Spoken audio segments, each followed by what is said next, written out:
पंजाब 1919। जब अंग्रेजों ने जलियांवाला बाग में एक सभा पर अंधाधुंध गोलियां चलाकर सैकड़ों निहत्थे लोगों को भून डाला, तब भगत सिंह 12 साल के थे। देशभक्त परिवार में जन्मे भगत सिंह जल्द ही गांधीवादी आंदोलन से जुड़ गए। उन्होंने अंग्रेजों के बढ़ते अत्याचारों और दमन को करीब से देखा। सन 1922 में असहयोग आंदोलन अपनी चरम सीमा पर था। चौरी चौरा में हिंसा की खबर सुनकर जब गांधी जी ने आंदोलन को वापस लेने की एक तरफा घोषणा की, तब भगत सिंह जैसे नौजवानों को निराशा हुई। उन्होंने गांधीवादी अहिंसा के एकमात्र मार्ग को अस्वीकार कर दिया। इन्हीं दिनों रूस की समाजवादी क्रांति की खबरें भारत तक पहुंचने लगी थीं।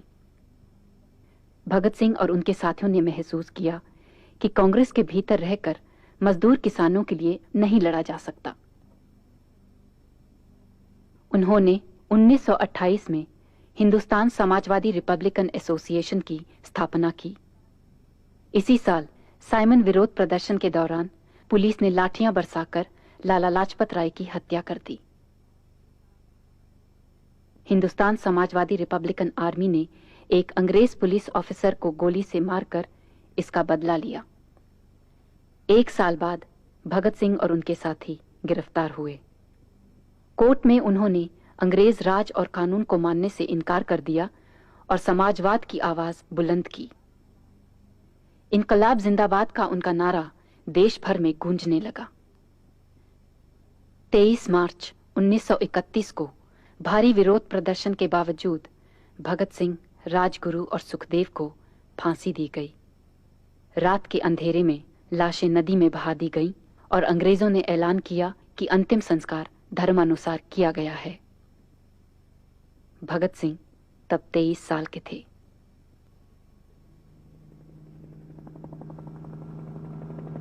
भगत सिंह के गांव खटकर कला में शहीदी दिवस मनाने की तैयारियां पूरे जोर पर हैं।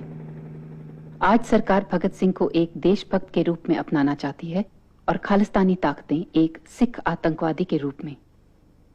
लेकिन भगत सिंह, राजगुरु और सुखदेव के दिलों में न धर्म की दीवार थी, न देश की सीमाएं।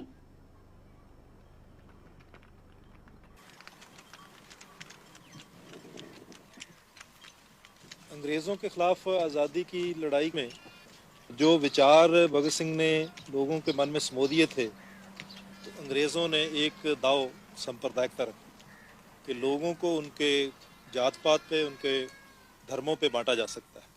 भगत सिंह के लेके ही उन्होंने भगत सिंह को, जिसे ही उसने कुर्बानी दी भगत सिंह ने, तो उसको भी उन्होंने इसी तरह बांटने के लोगों में भगत सिंह के सारे विचारधारा को कत्ल करने की कोशिश की। तो भगत सिंह सिख हैं, उनका सिख संप्रदाय से संस्कार किया गया है, राजगुरु का सनातनी तरीके से किया गया है और सुखदेव का आर्य समाजी तरीके से किया गया है। इनकलाबी एकता केंद्र की 1947 में आज़ादी आई तो 20 साल तक किसी ने, जो इन लोगों ने कभी भगत सिंह का नाम या उसकी जो आज़ादी की लड़ाई में भूमिका थी